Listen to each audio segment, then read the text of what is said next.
നമസ്കാരം. നമ്മുടെ കുംഭമേള നടക്കുകയാണല്ലോ പ്രയാഗ്രാജിലെ പഴയ അലഹബാദ്. ഈ വർഷത്തെ കുംഭമേളയ്ക്ക് ഒരു പ്രത്യേകത ഉണ്ട്. 144 വർഷത്തിന് ശേഷം നടക്കുന്ന കുംഭമേളയാണ്. 2019 കുംഭമേളയിൽ പങ്കെടുത്ത ശ്രീ സുരേഷ് മുദ്ദയായിട്ട് അദ്ദേഹത്തിൻ്റെ അനുഭവങ്ങൾ പങ്കുവെക്കുകയാണ്. 2019 കുംഭമേള മുൻകൂട്ടി പ്ലാൻ ചെയ്യാതെയായിരുന്നു. അന്ന് യാത്ര ചെയ്ത് പെട്ടെന്ന് തീരുമാനമെടുത്തു, പെട്ടെന്ന് പോയി. അതാണ് അതിൻ്റെ ഏറ്റവും വലിയ അനുഭവം. കാരണം സാധാരണ നമ്മൾ യാത്ര ചെയ്യുന്ന സമയത്ത് നമ്മൾ ആദ്യം ഒന്ന് എല്ലാം ഒരുങ്ങിയിട്ടാണ് നമ്മൾ ഇറങ്ങുക. അതിന് പകരം ഇത് മനസ്സിലുണ്ടായിരുന്നു, ഒരു ആഗ്രഹം ഉണ്ടായിരുന്നു പോകണമെന്നുള്ള. പക്ഷേ എപ്പോഴോ അത് പ്രാവർത്തികമായി. അവിടുത്തെ താമസ സൗകര്യം, ഭക്ഷണം, ഇതെല്ലാം സൗകര്യങ്ങളാണ് കിട്ടുമോ? എല്ലാം സൗകര്യങ്ങളും ഒരുക്കിയിട്ടുണ്ട്. 2019 തന്നെ അന്നത്തെ യോഗി ആദിത്യനാഥ് സർക്കാരിൽ നിന്ന് അന്ന് നമ്മൾ ചെന്ന് കഴിഞ്ഞാൽ നമുക്കുള്ള എല്ലാ സൗകര്യങ്ങളും അവിടെ ഒരുക്കിയിട്ടുണ്ട്. നമുക്ക് താമസിക്കാനുള്ള സൗകര്യങ്ങളുണ്ട്, അതുപോലെ നദീതീരത്ത് സ്നാനം ചെയ്യാനുള്ള സൗകര്യങ്ങളുണ്ട്, സുരക്ഷിതത്വമുണ്ട്. സുരക്ഷിതത്വത്തിനൊന്നും ഒരു പ്രശ്നമില്ല. ഇത്രയും കോടിക്കണക്കിന് ആളുകൾ വരുന്ന സ്ഥലത്ത് നമ്മൾ വരുന്ന സുരക്ഷിതത്വം വലിയ പ്രശ്നമാണ്. പക്ഷേ സുരക്ഷിതത്വത്തിന് ഒരു പ്രശ്നമില്ല. എല്ലാം അവരെ അണ്ടറിൽ തന്നെയായിരുന്നു എല്ലാം. അവിടെ എത്തുന്ന സമയത്ത് ഏകദേശം ഒരു പുലർച്ചെ ഒരു 2:30 മണിക്കാണ്. അന്നത്തെ കുംഭമേളക്ക് ഒരു പ്രത്യേകത ഉണ്ടായിരുന്നു. അന്ന് പൂർണ്ണ കുംഭമേളയാണ്. ഇപ്പോഴ് നടക്കുന്നത് മഹാകുംഭമേളയാണ്. ഈ മഹാകുംഭമേളയും പൂർണ്ണ കുംഭമേളയൊക്കെ എന്താ വ്യത്യാസം? മഹാകുംഭമേള 12 പൂർണ്ണ കുംഭമേള നടക്കണം. അതാണ് ഒരു മഹാകുംഭമേള. അതാണ് 144 വർഷം. 144 വർഷം കൂടുമ്പോഴാണ് മഹാകുംഭമേള വരുന്നത്. 6 വർഷം കൂടുന്ന സമയത്ത് അർദ്ധകുംഭമേള, പിന്നെ 12 വർഷം കൂടുമ്പോൾ പൂർണ്ണ കുംഭമേള. അങ്ങനെയാണ് അതിൻ്റെ രീതികൾ. അത് ഇന്ത്യയിൽ എവിടേക്കാണ് കുംഭമേള നടക്കുന്നത്? ഇന്ത്യയിൽ 4 സ്ഥലങ്ങളിലാണ് ഇത് നടക്കുന്നത്. ഒന്ന് ഹരിദ്വാർ, പിന്നെ നമ്മുടെ പ്രയാഗ്രാജ്, അതായത് പഴയ അലഹബാദ്, പിന്നെ നാസിക്, പിന്നെ ഉജ്ജയിനിയിൽ ക്ഷിപ്ര നദിക്കരയിൽ ഉജ്ജയിനിൽ. ഇങ്ങനെ 4 സ്ഥലത്താണ് 3 വർഷം കൂടുമ്പോൾ കുംഭമേള നടക്കുക. അടുത്ത കുംഭമേള എവിടെയാണ്? ഇനിയിപ്പോൾ അടുത്ത കുംഭമേള നടക്കുന്നത് ഉജ്ജയിനിയിലാണ്, ക്ഷിപ്ര നദിക്കരയിലാണ്. 2028 കുംഭമേള. അലഹബാദ് സ്റ്റേഷനിൽ നിന്ന് പുറത്തേക്ക് വരുന്ന സമയത്ത്, അത് ഇപ്പോഴത്തെ പ്രയാഗ്രാജ് സ്റ്റേഷനിൽ പുറത്തേക്ക് വരുന്ന സമയത്ത് ഒരു ചെറിയ തട്ടുകട ഉണ്ട്.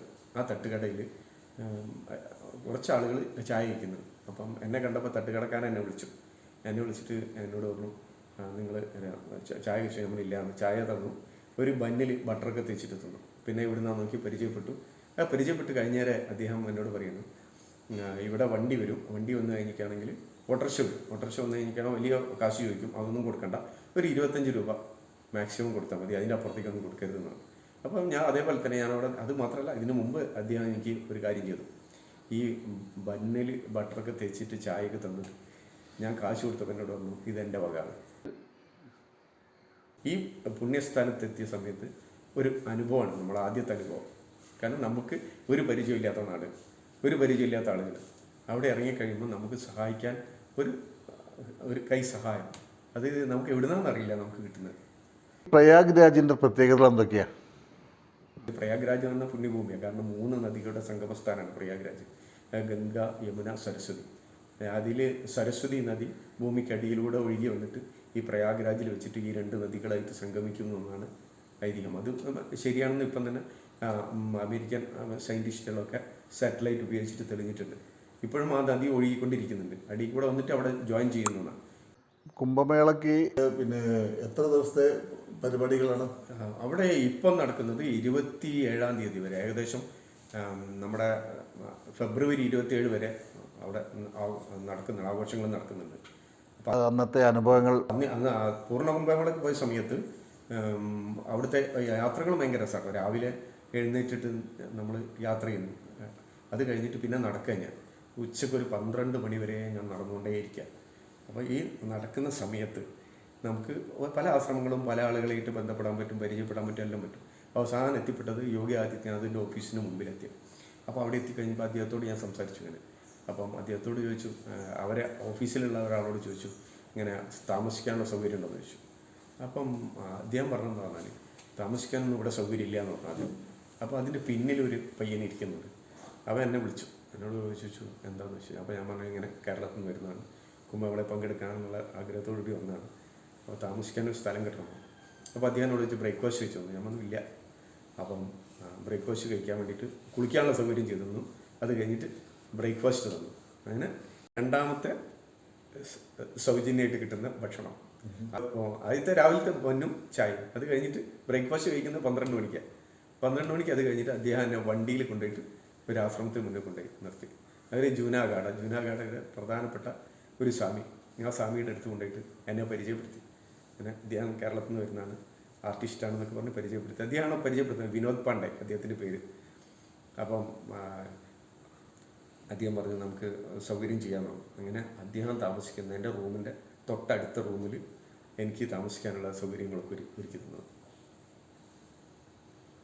അപ്പോൾ അവിടെ എത്ര ദിവസം ഉണ്ടായിരുന്നു? ഞാനന്ന് 14 ദിവസം ഞാൻ അവിടെ താമസിച്ചിട്ടുണ്ട്. 14 ദിവസം കൊണ്ട് ഞാൻ ഏകദേശം പല ആളുകളായിട്ട് പല സ്വാമിമാരായിട്ട് പരിചയപ്പെടാനുള്ള ഭാഗ്യം കിട്ടി.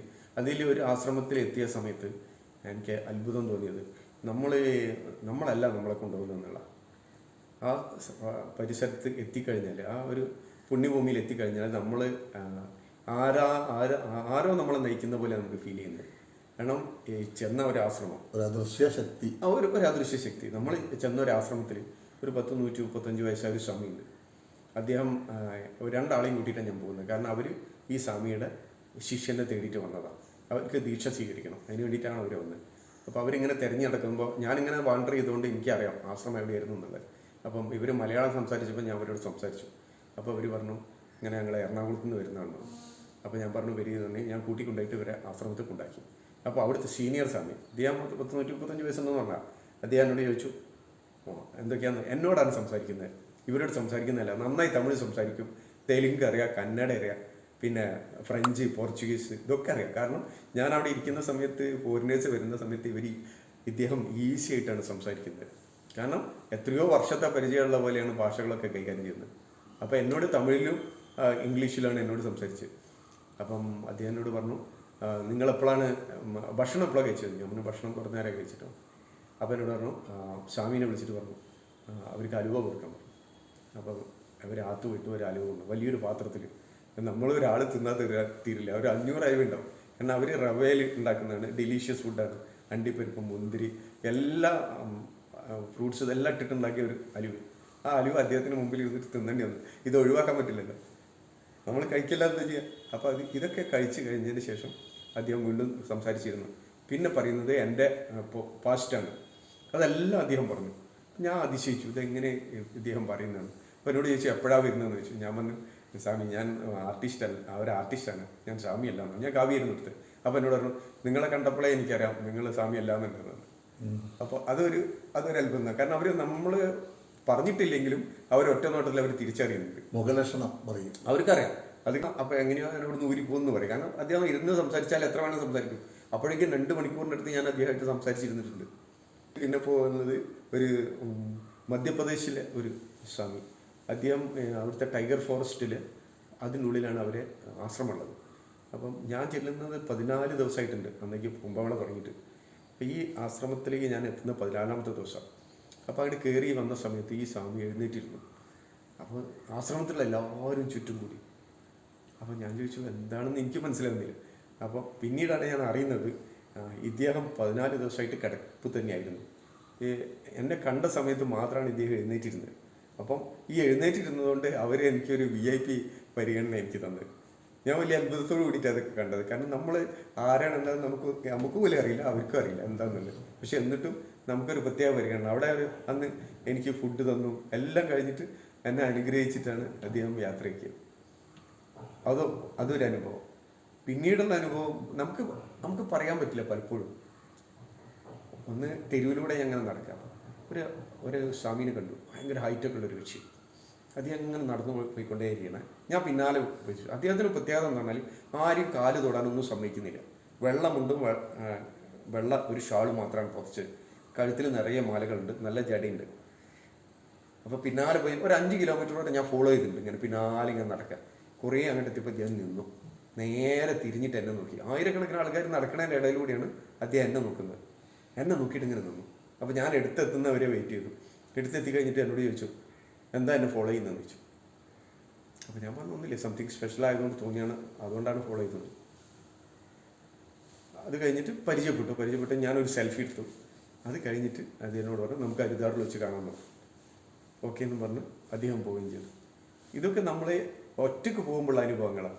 നമ്മൾ സത്യത്തിൽ ഇത്തരം സ്ഥലങ്ങളിലേക്ക്, പ്രത്യേകിച്ച് സ്പിരിച്വൽ പ്ലേസിലേക്ക് നമ്മൾ ഒറ്റയ്ക്ക് പോകണം. ഒറ്റയ്ക്ക് പോകുമ്പോൾ അതിനൊരു പ്രത്യേകത ഉണ്ട്. നമുക്ക് കിട്ടുന്ന ഫീലിങ്സൊക്കെ അത്തരത്തിലായിരിക്കും. കാരണം നമ്മൾ അവിടെ ഒറ്റപ്പെടും. നമുക്ക് ഒരാളെയും നമുക്ക് പരിഗണിക്കേണ്ടതില്ല. നമ്മളായിട്ട് തന്നെയാണ് യാത്ര ചെയ്യുന്നത്.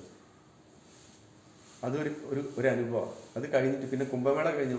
കുംഭമേളയ്ക്ക് പ്രത്യേകത ഉണ്ട്.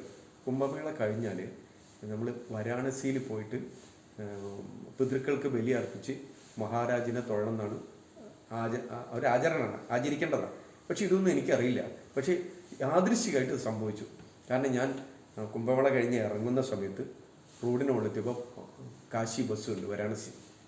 ഞാൻ ആ ബസ്സിൽ കയറി നേരെ കാശിയിൽ വന്നു.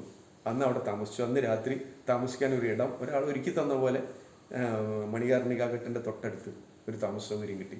അപ്പോൾ അദ്ദേഹം എന്നോട് ചോദിച്ചു, ഒറ്റക്കാണോ? ഞാൻ പറഞ്ഞു ഒറ്റക്കാണെന്ന്. അപ്പം പിറ്റേന്ന് ദിവസം രാവിലത്തെ ബലികർമ്മത്തിനുള്ള എല്ലാ കാര്യങ്ങളും അദ്ദേഹം ചെയ്തു തന്നു. രാവിലെ 5 മണിയാകുമ്പോൾ അവർ ബലികർമ്മം അത് ഉപദേശിക്കുന്ന ആൾ വന്നു. ബലികർമ്മങ്ങൾ ചെയ്യുന്ന സമയത്ത് നമുക്ക് കണ്ണിന്ന് ഒരു തുള്ളി കണ്ണീർ വരാതെ നമുക്ക് ബലികർമ്മങ്ങൾ ചെയ്യാൻ പറ്റില്ല. കാരണം നമ്മുടെ അച്ഛൻ, നമ്മുടെ അമ്മ, പിന്നെ നമ്മുടെ പിതൃക്കൾ, ഇവരെല്ലാവരും മനസ്സിൽ നമ്മൾ എന്താ പറയുക, മനസ്സിൽ കാണും. അതൊരു വല്ലാത്തൊരു ഫീലിങ്ങാണ്. നമ്മൾ നിലത്തുമായിരിക്കില്ല, മുകളിലായിരിക്കില്ല. ഇത് ചെയ്ത് കഴിഞ്ഞിട്ട് ലാസ്റ്റ് ഗംഗയിൽ മുങ്ങി നിവരുമ്പോൾ കിട്ടുന്ന ഒരു അനുഭൂതി ഉണ്ടല്ലോ, അത് നമുക്ക് പറഞ്ഞറിയിക്കാൻ പറ്റില്ല. അത് വല്ലാത്തൊരു അനുഭവമാണ്. അതിൻ്റെ ഒപ്പം യാത്ര ചെയ്യുമ്പോൾ അതിൽ നിന്നും കഴിയുന്നതും ഒറ്റയ്ക്ക് പോകുക എന്നുള്ളത്. ഒറ്റയ്ക്ക് പോകുമ്പോൾ കിട്ടുന്ന അനുഭവം വേറെ തന്നെ. ഒരാൾ കൂടെ ഉണ്ടെങ്കിൽ ഒരു പക്ഷേ എന്തുകൊണ്ടോ നമുക്ക് ചിലതൊക്കെ നഷ്ടപ്പെടും. ഒറ്റയ്ക്കാവുമ്പോൾ നമുക്കൊന്നും നഷ്ടപ്പെടില്ല. കാരണം നമ്മൾ മാത്രമേ ഉള്ളൂ അവിടെ. അപ്പം നമുക്ക് കിട്ടേണ്ടതൊക്കെ നമുക്ക് തന്നെ കിട്ടും. പലരും പറയും ഒറ്റയ്ക്ക് പോകരുതെന്ന് പറയും. പക്ഷെ അതൊന്നും ഈ വിഷയത്തിൽ സ്പിരിച്വൽ യാത്രകളിൽ, ആധ്യാത്മിക യാത്രകളിൽ അതൊന്നും വിഷയമല്ല. തീർത്ഥയാത്രകൾ കഴിയുന്നതും ഒറ്റയ്ക്ക് പോകുന്ന അസുഖം. കുംഭമേളയെ പറ്റി പല അനുഭവങ്ങളും കേട്ടു. ഒരു ഹിന്ദു എന്ന നിലയിൽ നമുക്കൊക്കെ കുംഭമേളയിൽ പങ്കെടുക്കാനുള്ള എല്ലാവിധ അനുഗ്രഹങ്ങളും ഈശ്വരൻ നൽകുമാറാകട്ടെ. നമസ്തേ. കഴിയുമെങ്കിൽ നമ്മളെല്ലാം തന്നെ വരുന്ന കുംഭമേളയിൽ പങ്കെടുക്കണം എന്നാണ് എൻ്റെ അഭിപ്രായം.